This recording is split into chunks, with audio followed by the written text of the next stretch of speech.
Good morning, good afternoon.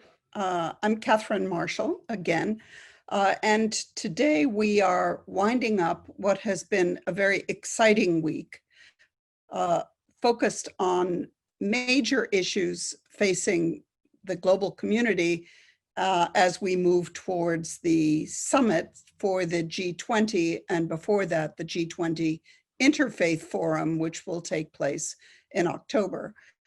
As a quick reminder, we started on Monday with a discussion and presentations on major issues. The recording, the video for that is available now on the Berkley Center website, as are the biographies of people here. And we are recording this session as well. We will today be hearing first from Mohammed Abu-Nimer from KAICHID, one of the co-organizers, and from Durham, who is the president of the G20 Interfaith Association, and then hear from each of the three working groups that met on Tuesday, Wednesday, and Thursday for 2 hours each. With the end of today, where we have an hour session, that will conclude the North America regional consultation for the G20, and you will be hearing about what happens next. So with that, let me turn to Mohammed Abu-Nimer. Wanted to offer my appreciation on behalf of KAICHID and acknowledgement for the invested energy and willingness to invest for everyone their time and thoughts into this week and to contribute to the North American regional meeting. I think this is our sixth group, and it's exciting to see so many faces and so many people that we already work with and also familiar with, and it's great to be part of this. This is an important regional meeting, not only because of the number of G20 countries in the North America region, but also because of the weight that this region has in shaping many of the global policies and many issues as well. Obviously the topic is important, all the topics is important, but I wanted to highlight the relevancy and intentionality in identifying race, racial division in many ways, that the US, in particular, United States of America, was part of this global movement on it. And I think this is something very important that this regional meeting chose and pursued. I think it's an important region, and I would have wished that it was done also in other regions as well. Obviously, despite the COVID-19 reality, we have been in many global initiatives and campaigns on the race issue, and I hope we will manage to put the input from this region into the group. Just a quick reminder, my second point, I have 5 points, this is second one. Reminder that this annual exercise of the G20 Interfaith is a cumulative process of a change. It does not end with the list of recommendations to be submitted. In fact, I think it is only very small part of the process. This process has a number of important aspects for me and for us being involved in. One is that it's nurturing and protecting the space for conversation among ourselves. And here I refer to religious leaders and FBOs, as well those who I'd call them sympathetic policymakers to the voice of faith and religion. The second, we build the positive habit of communicating faith-based organization and religious leader views on a global agenda and issues. And that does not happen very often. The third, we establish a clear norm and standard for faith-based and religious leader and policymaker to engage on a specific issue. And that, again, that space is really very much missing in the international and the global arena, and even more in the national arena in many parts of the world.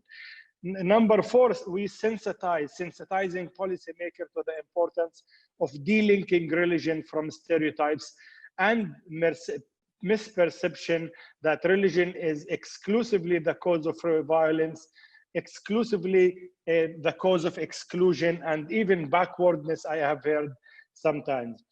Another benefit of the G20 Interfaith, why we're doing this, is building a strong foundation for articulating faith-based organization and religious leader perspective on this global level.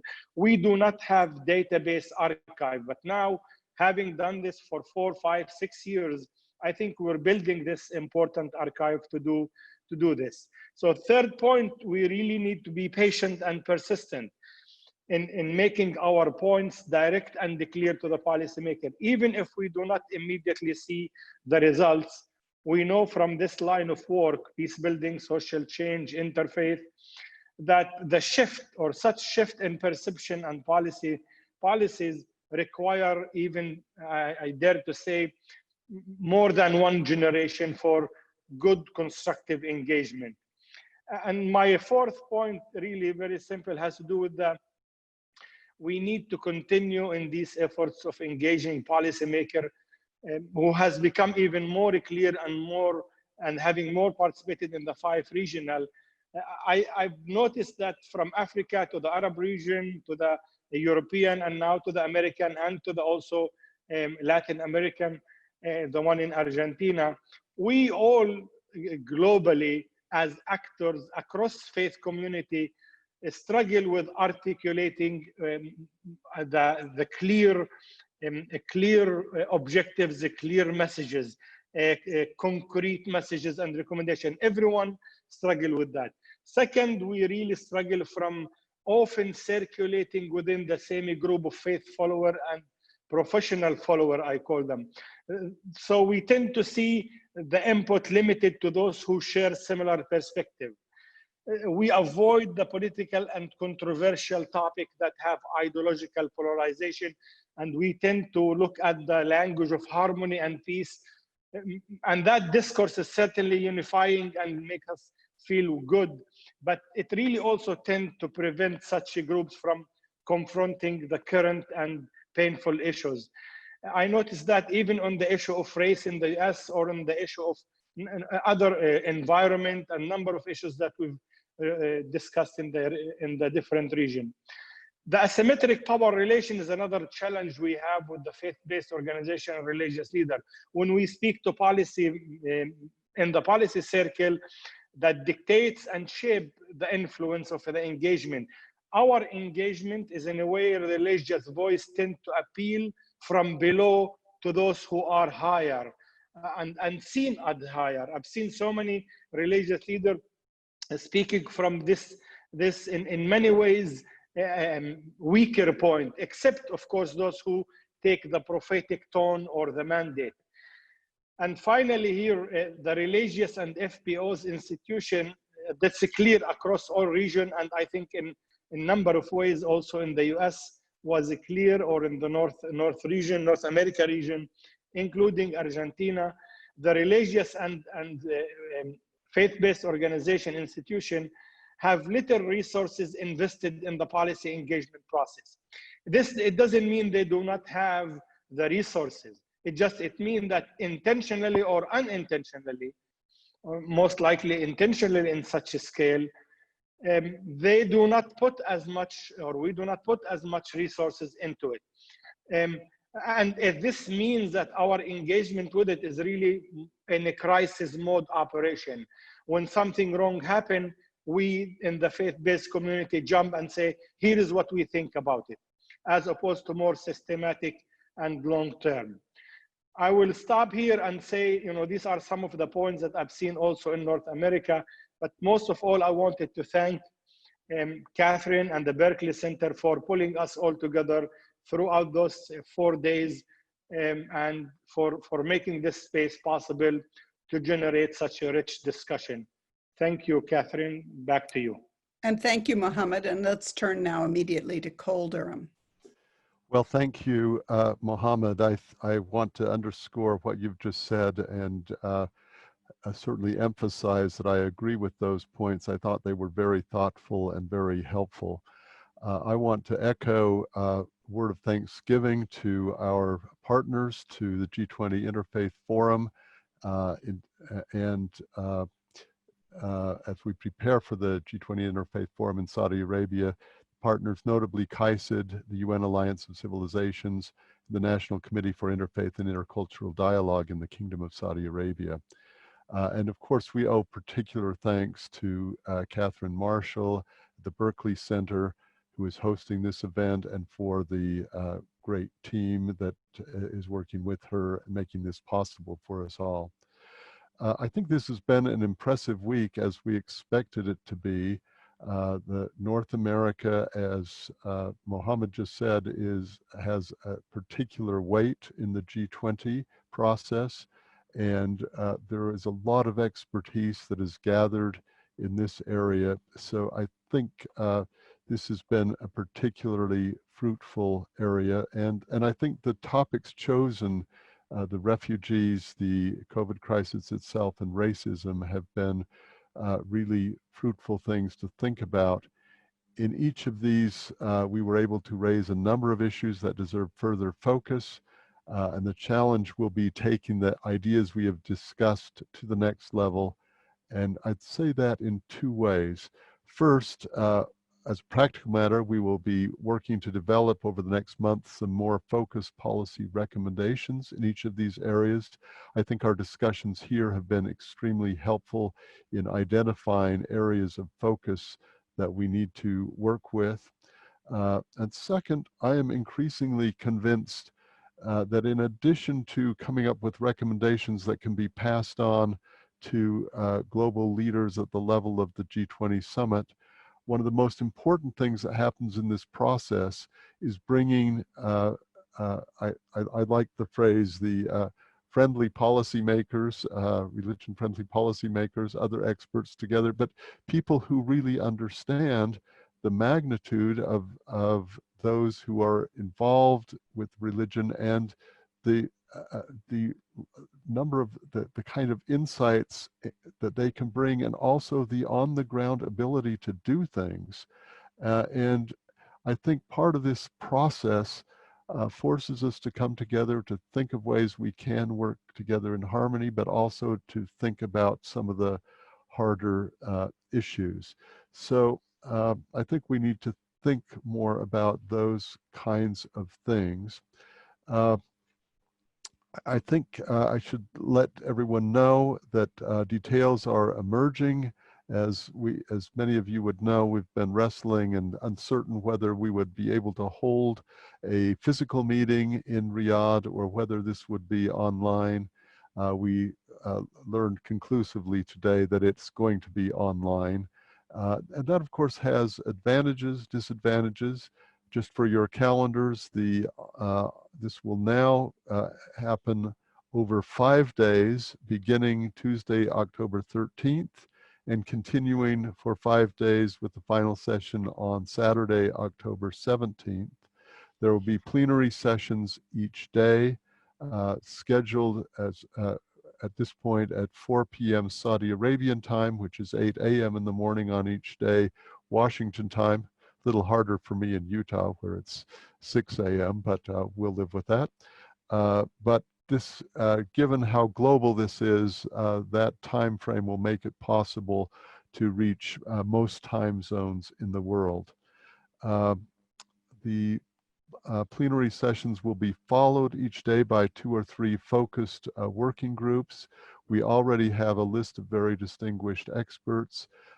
We anticipate that we're going to be able to start posting this in much more detail on our website, g20interfaith.org, during the coming days. This is, as these things do, still coming together, but we anticipate that that will be up and available very soon. We have acceptances from an array of very distinguished speakers, so we can assure you that this will be a very high-level event. I have to say, looking at the regional meetings, we've learned a great deal this year. The first is that it's possible for us to reach and communicate with a much larger number of people than ever before using some of the online mechanisms.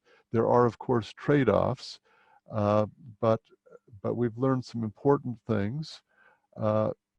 Second thing is that there are a number of issues where the G20 Interfaith Forum can make longer-term contributions.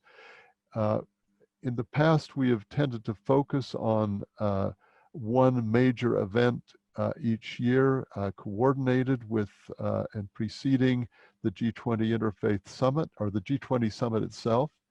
But I think we've learned, and we have now established 10 working groups that are correlated with the SDGs. Some of the working groups, like the environmental one, for example, covers several of the SDGs. But this means that we anticipate in coming months that we will have working groups that will be conducting ongoing work to carry on initiatives on several of the important focal issues, such as the ones we've discussed here. Refugees is certainly one of them. Hopefully the COVID issue will go away, but health will remain as a priority issue. And there are several others. We hope that many of you will be interested in following what's going on, and we'll link up with these working groups on a more permanent basis.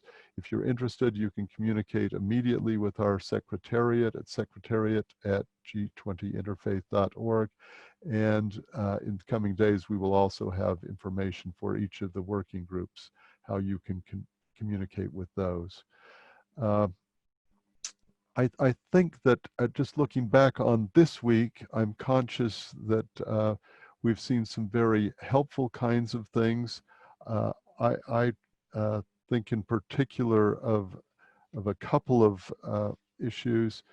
Certainly the racism initiative, and maybe that's the one that I should just focus on and draw your attention to.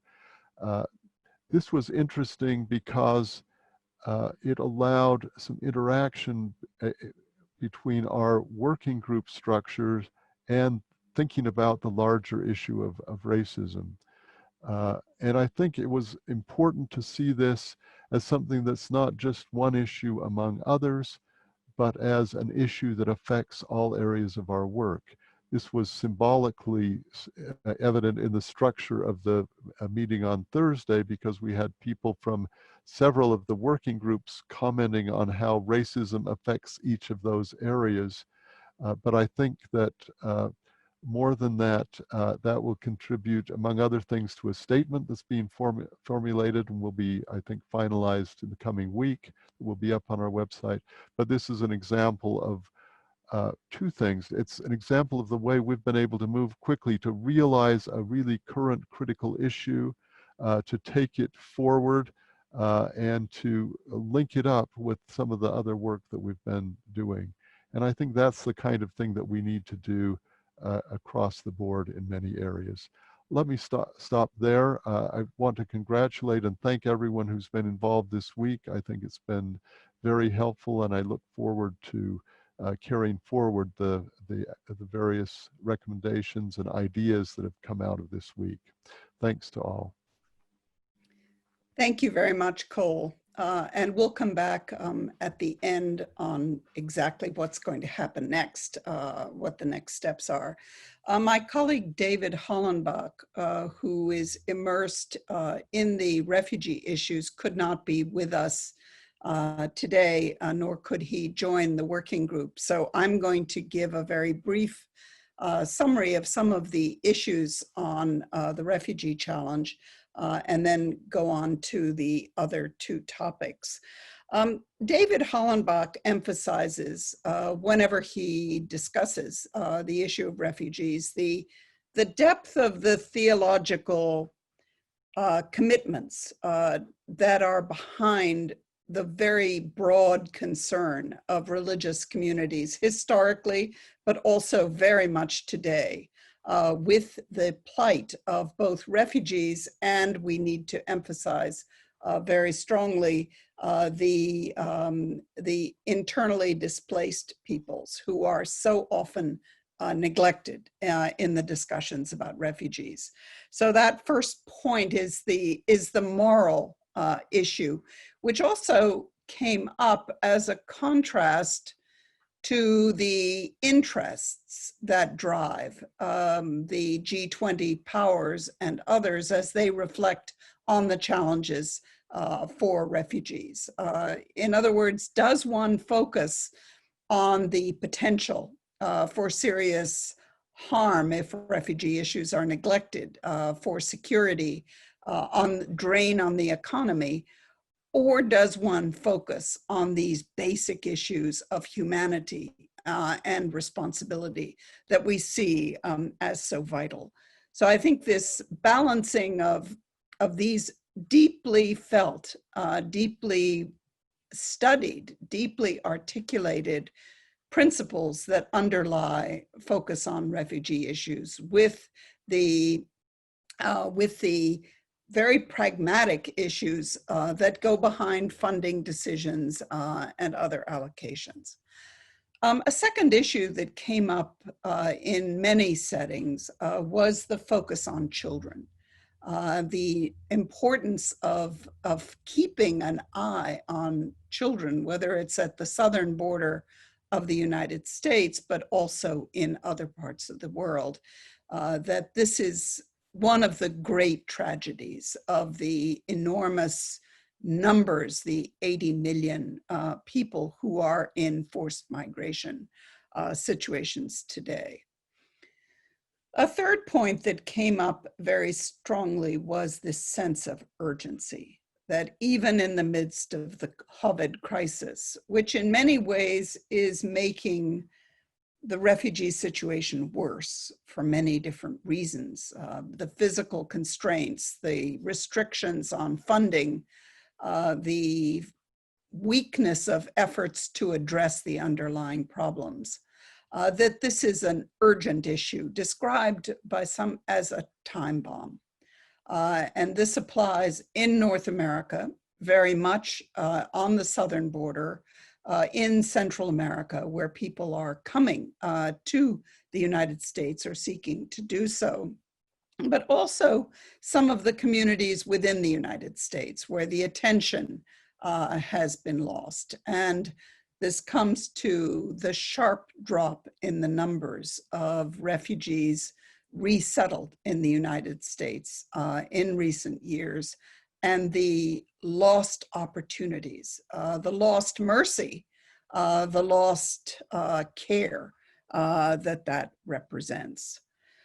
There even were highlighted some of the issues of the prosecution of people trying to serve refugees on humanitarian grounds and on what that tells us.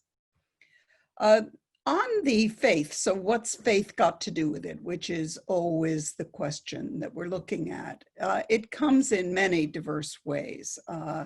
It comes with this moral understanding, raising the priority of refugee issues on the agendas, trying to find better means to support internally displaced populations.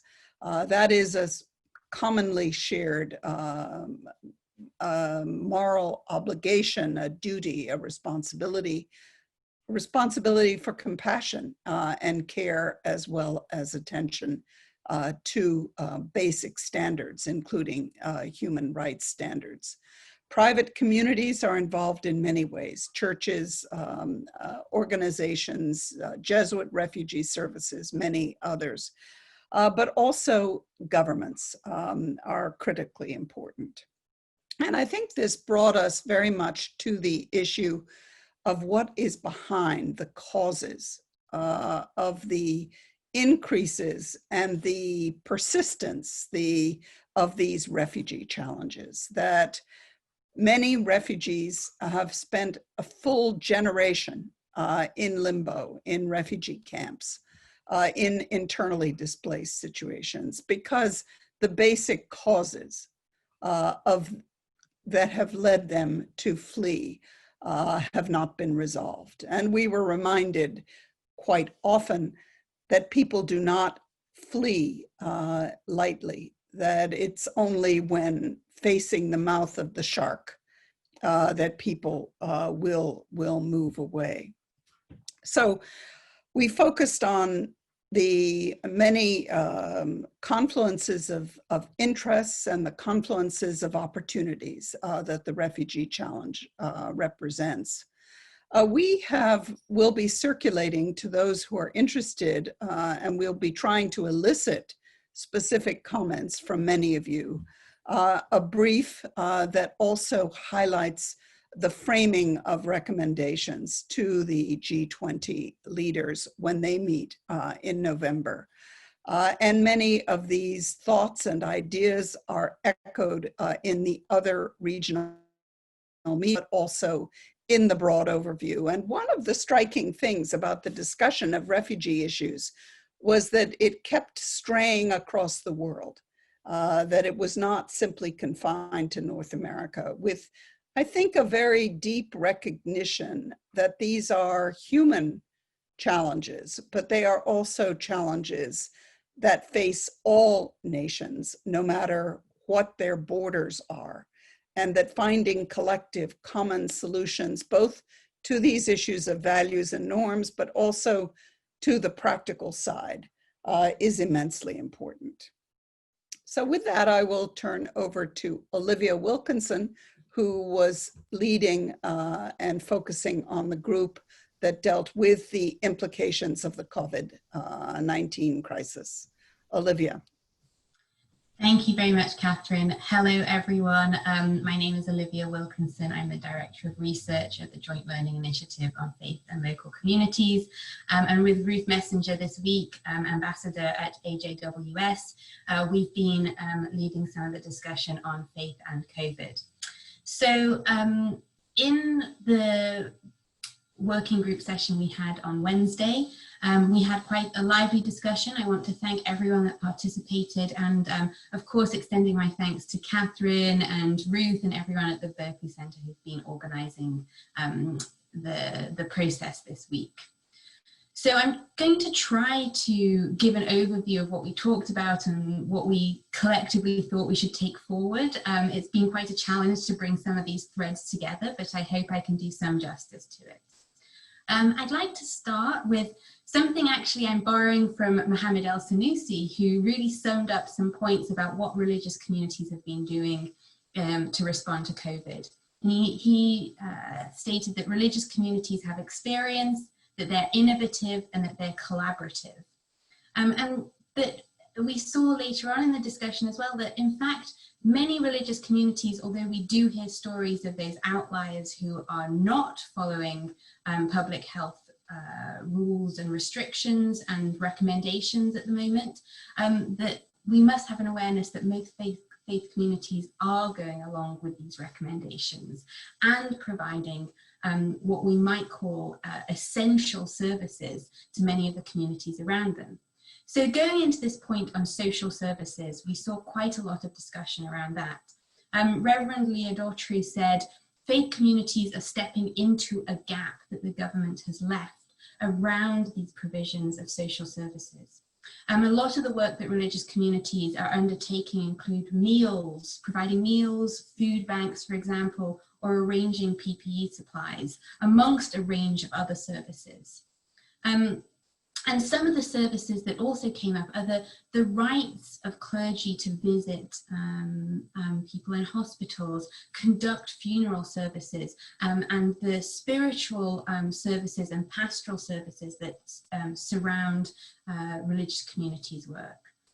A question that came up was, what is an essential service? And should some of this social capital that exists amongst faith communities count as an essential service? We see the affirmation or reaffirmation of religious communities as social services becoming one of the major points of discussion amongst our reflections on the work of religious communities in the COVID response. Then we also saw there's some discussion about how to work with religious leaders in various ways. So there was an acknowledgement that sometimes there are that religious leaders can be a very useful conduit for messaging, public health messaging, but there can be a lack of information or misinformation happening with certain groups. There have been many technological challenges, but also many technological innovations amongst religious communities to help the flow of communication with congregations and with communities.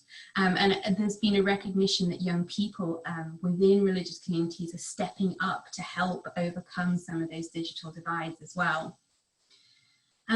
With religious leaders, we saw some discussion around the burden that has been placed on people in these leadership roles to really come forward, provide these services, provide the pastoral support, as I was saying. So there's a mental health burden on religious leaders who have, as one of our participants said, the caregivers have not been cared for. And this is not only people specifically in leadership positions, but also the volunteers in religious communities that have been giving of their time to provide for those around them. And so that could become a real, well, it already is a burden, but become a real long-term issue as the response to the virus extends over months and potentially years. I think what we saw was that, again, just reiterating the statement that I said on Monday, that religious community response is not homogenous in any way. We see vast differences, and it's also reflected and connected to inequalities, inequities that we see in society, as well as those religious communities are connected to the other inequities and marginalizations that might affect them. So those living in poor, in cramped conditions, for example, will have a very different experience than religious communities that are affiliated with other elements of class and divisions in societies. We also have the reality that there are going to just be different responses depending on where religious communities are located and how the virus is affecting them in those locations as well. I think one of the things that came out very, very prominently is the connection to government engagement, but also trust in government, the general relationship of the society and religious communities' place in society, their trust and understanding of government. So we had some vastly different responses from countries like Canada and New Zealand, where there seemed to be a large, we can't of course say complete, but more or less a trust in what the government is, the decisions that are being made for the public health of the citizens in the country, and a general agreement to follow and adopt amongst the religious communities and society widely a lot of the provisions that are in place. And then, of course, there are other countries where that is particularly not the case, and polarization, politicization of issues is very present, increasing, modulating over time. I would like to again bring up, we discussed this on Wednesday, but Talia Kaplan said that it's impossible to separate COVID response from a healthy democracy. And I thought that was just a really good kind of snippet, a statement of information that really summed up a lot of what we were talking about. So we have this idea of healthy democracy, citizen engagement, the roles of religious communities, but then we also zoomed in very specifically on how governments have been engaging with faith actors in their response. And so there's a clear statement from the group in many ways that respective governments should bring faith actors into the mix, into the discussion, and help faith actors be at the table. When policy public health decisions are being made, because it's such a crucial portion of society and the influence that can be connected with faith actors. However, I think there was an appreciation that government is very varied. So, for example, in some countries, some departments are better than others at faith engagement, that there should be support of those faith actors that are engaged with government to help those faith actors that are not, or are marginalized or unrecognized by government, also come to the table.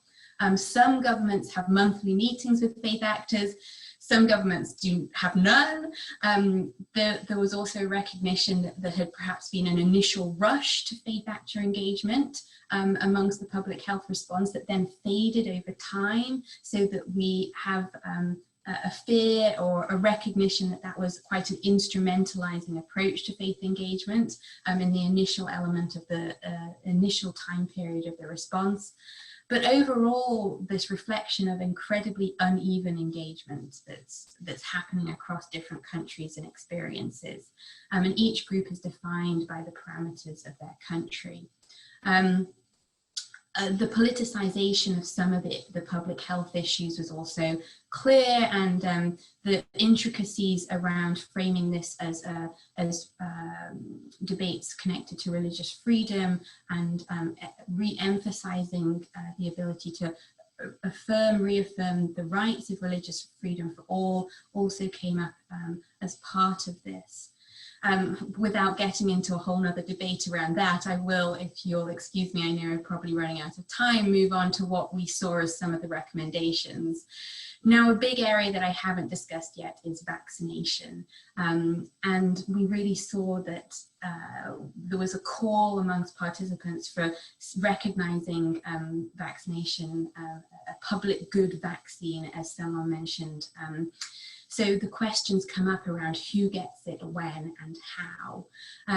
We recognize that vaccine testing and distribution over time and in previous examples has been really affected by the, again, inequities in society, and that there is a lot of mistrust that potentially already exists.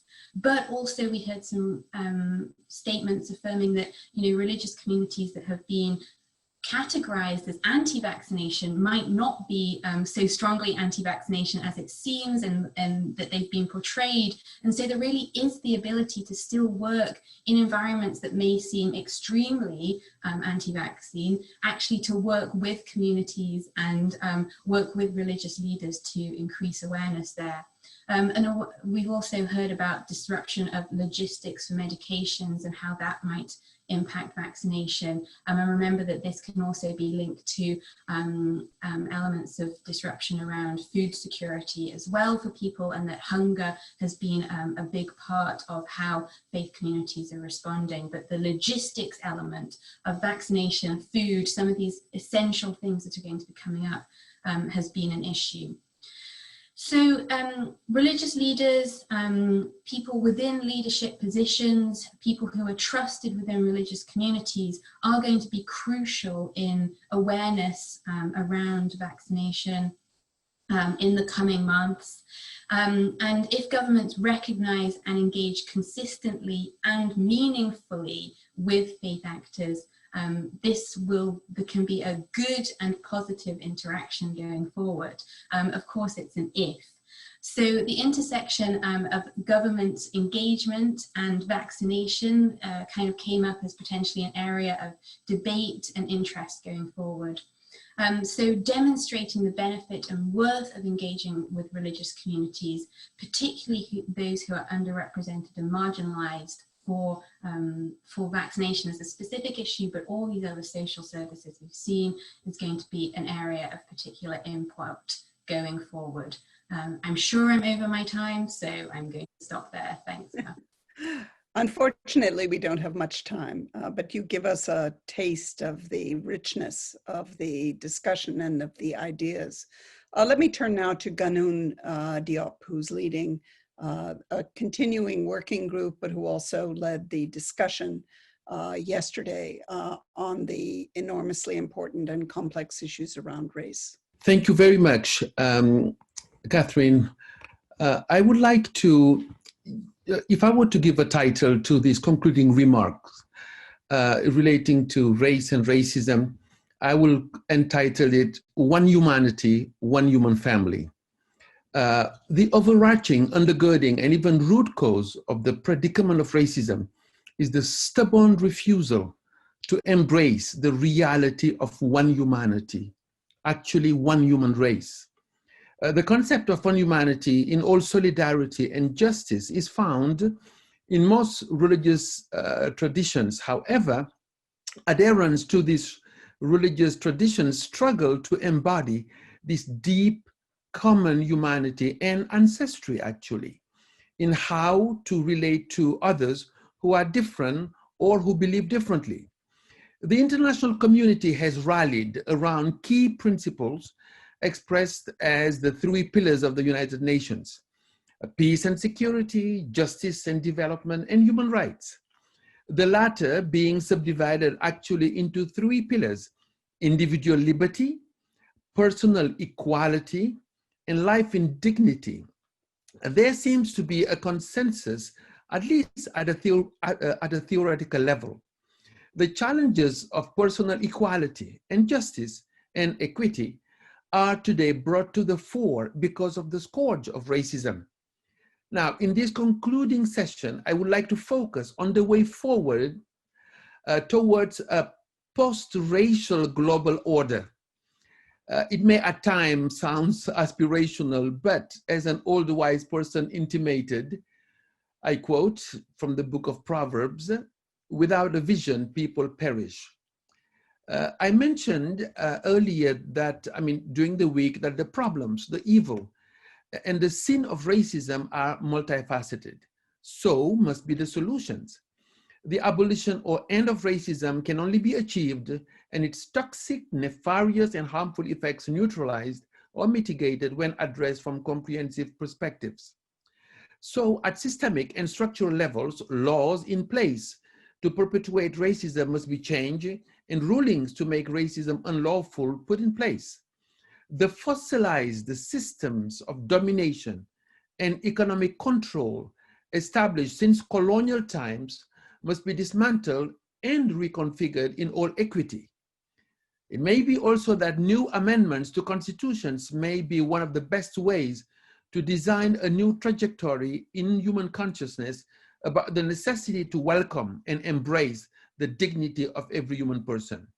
Institutional structures geared towards maintaining the injustices of discrimination, the restriction to having access to goods, to jobs, housing, to position, or simply to decent living must be reformed.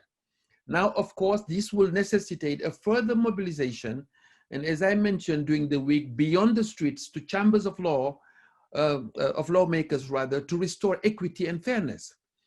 To help in the process and show genuine concern and goodwill to better human relations, one of the recommendations to the G20 decision makers could be the urgency to establish commissions, independent review mechanisms towards dismantling racism in all its forms, in all governmental institutions and agencies. But not only governments, international institutions and organizations also will have a work of restoration to initiate. This work will also include the establishment of review mechanisms, commissions, mandated to identify racial injustices and propose plans of action toward more justice. After all, we do have a ratified international convention specifically addressing the need to uproot racism from our institutions, structures, and personal relations. Suffice it here to mention the International Covenant for the Elimination of Racial Discrimination. And I just, again, read very briefly to remind us what was agreed upon. I quote, "Considering that the Universal Declaration of Human Rights proclaimed that all human beings are born free and equal in dignity and rights, and that everyone is entitled to all the rights and freedoms set out therein, without distinction of any kind, in particular as to race, color, or national origin. Considering that the United Nations Declaration on the Elimination of All Forms of Racial Discrimination solemnly affirmed the necessity of speedily eliminating racial discrimination throughout the world in all its forms and manifestations, and of securing understanding of and respect for the dignity of the human person, convinced that any doctrine of superiority based on racial differentiation is scientifically false, morally condemnable, socially unjust, and dangerous, and that there is no justification for racial discrimination in theory or in practice anywhere, unquote. So at a religious level also, faith must overcome the worst of religions. Religions bring to the community of peoples from all nations lofty ideals that can be helpful. However, they are often contradicted or stifled because of quest for power, dominion, control, again, and overall by human greed. Persons and corporations would not relinquish before any means to choose profit of a people. Thus, the justification of slavery that we talked about during this week, even as a divinely endorsed practice. In one religious system, the so-called curse of Ham, the consideration of Black people as inferior or as property. And in another system, in particular casteism, the stratification of society into varnas, caste, and in particular at the lower bottom, in fact, beyond classification are the Dalit, untouchable, those destined to be deprived of any semblance of upward mobility. So religious people at their best embody transcendental principles and values. An illustration could be briefly found in several religious traditions with the difference between justice on the one hand and righteousness. This is underlined in each monotheistic religion. This righteousness actually goes beyond justice, as shown, for example, in Jewish, Christian, and Muslim thinkers. The healing of our world from various historical transgenerational traumas can benefit from genuine embrace of righteousness, the highest value in religious consciousness. It is in fact inseparable from love, as was mentioned at the opening session on Monday. So the healing of the wound of human existence and relations is an urgent task. At personal level, it can take, of course, and that was mentioned also, the path of the regenerations of heart and mind. As mentioned, racism shows certainly in societal structural levels, at institutional levels, but it also has some insidious path through patronizing practices, paternalistic or maternalistic infantilizing attitudes towards Black people or so-called people of color. Conscious or unconscious biases based on the assumption of Black people lacking maturity or competence to lead, to manage, or to assume positions of authority. These also have prevented the international community to really benefit from peaceful coexistence. It could be that our world may need to embrace the true sense of the word authority, which which is from the Latin word augere, to cause others to be fruitful. A recommendation, and taking in stock here the conversation we had yesterday, and then also the presentations before. Concretely, the G20 Interfaith Initiative on anti-racism is coming up with a statement, and that was mentioned, a statement on anti-racism, which Ambassador Jim Christie has graciously provided us with an initial draft.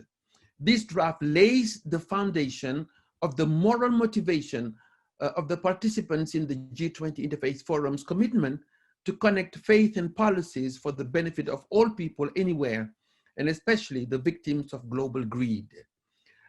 Another approach would be to provide a wish list, prioritizing the immediate end of suffering of victims of racism, with the aim of drafting policies to effect change towards a more human and humane world. One would be one of those recommendations to end the violence against Black people, the stigmatization and brutality in the hands of police and the self-appointed vigilantes. These should be seen as unlawful. Two, to affirm and to protect the dignity of every human being, to adopt in all places, among all people groups, the true humanization of our world through genuine act of solidarity with the whole human family. To embrace, number three here, a more pluralistic social configuration and a multicultural democracy? Yes. 4, to repudiate the legacy and traces of colonial, constitutional, institutional, and structural racism, and to enact laws against Afrophobia, anti-Semitism, Islamophobia, xenophobia, anti-Asian sentiments, and homophobia. 5, to deconstruct the myth of the inferiority of Black people, the alleged curses that would justify their enslavement, subjugation, submission, and unfair exploitations of the resources of the African continent. 6, to review our constitutions and laws to make sure racism is no longer embedded in them. 7, to promote racial equality as justice reflected in economic and sociocultural communal life. To reverse the plight of the poor, most of whom are disenfranchised because of the color of their skin, through creative empowerment and opportunities to decent living. Black, by and large, have low-paid jobs, lower income, and indecent housing due to centuries of discriminations that have led to racial disparities. To educate people, and that's number 9, against cultural insensitivity, and to promote respect of the dignity of difference. 10, to put in place creative plans of actions geared towards the healing of transgenerational trauma. The experiences of slavery, segregation, and disproportionate mass incarceration of African American, for example, compared to other ethnic groups, require deliberate actions to revert the plight and predicament of these overall underprivileged minority. Then number 11, and I have 12 of these, then 2 more, to review policies to align them with principles and values consonant with equality, freedom, and human solidarity, fraternity in that sense. 12, to stop the scapegoating of Black people and implying that the fault lies with them, and ending rhetoric that promotes the following faulty view: things will be better if they behave and improve their station. So to better the condition of living of the whole human family in peaceful coexistence, in all equity and equality before the law, and before the sanctity of every person's life, deliberate personal and corporate endeavors are needed today. It could be that when religious actors and people rediscover what it means that human beings are sacred, more important than holy sites, more important than holy places. In fact, humans are called temples of the Holy Spirit. Every person is a mystery, beyond just being a biological being. Human conscience, and here I join call for bringing the idea of religious freedom in the conversation. Human conscience, the inner sanctuary in each person, should never be violated. Disregarding a person's freedom of conscience is in fact denying that person's humanity and uniqueness. When reconciliation and genuine lifestyle of hospitality is embraced, and my friend was mentioning that yesterday, when hospitality is genuinely adopted and practiced, racism will have no tolerated space in our relations to one another. Lawmakers can then join to help enact laws to protect the dignity of every person in all respect of the sanctity of every person's life. May the conversation, Katherine, continue, and the partnership and the work continue until we reach a better place and space where sacrificial love, as Audrey reminded us the first day, where sacrificial love becomes the atmosphere we bask in. Thank you very much. Thank you very much, Ganoune, and thank you, all of you, for your very thoughtful and thought-provoking comments. There's very little time left. So in the few minutes that are left, I have a very few comments of my own, but also I think it's important to give a clear idea of where we will be going next. There are some questions in the Q&A which we will not have time to address as we're coming close to the end, but we will very much keep them in mind and address them as we move forward. Just a few comments. General Dallaire, in his moving keynote address, told the story of a child during the Rwanda genocide, a child who appeared out of nowhere in a no man's zone, suffering in every way. But he also reminded us that looking into that child's eyes, he saw the same spirit, the same potential that he saw in his own grandson. And I think that this is, in a way, the most common theme that we have heard echoed time and time again during this week, which is this sense of humanity and what it means to be human. And behind that, something that the COVID pandemic has showed so starkly, which is the real implications, the realities of inequalities in the world and inequities. Inequity points us more to the raw unfairness of different access to health systems, to the challenges that come with vaccination. So I think that these issues of humanity, equity, and inequality are ones that run through all of the discussions that we've had. A few others that are a bit more practical. The relationships between religious bodies and governments have been highlighted during the COVID crisis, but they're also highlighted by the refugee issue and, as we've heard now, by the race challenges. These relationships need to be worked out country by country. There are also efforts that include the G20 Interfaith Forum to bring the networks of networks together to be at the table. Because as we so often say, if you're not at the table, you end up on the menu.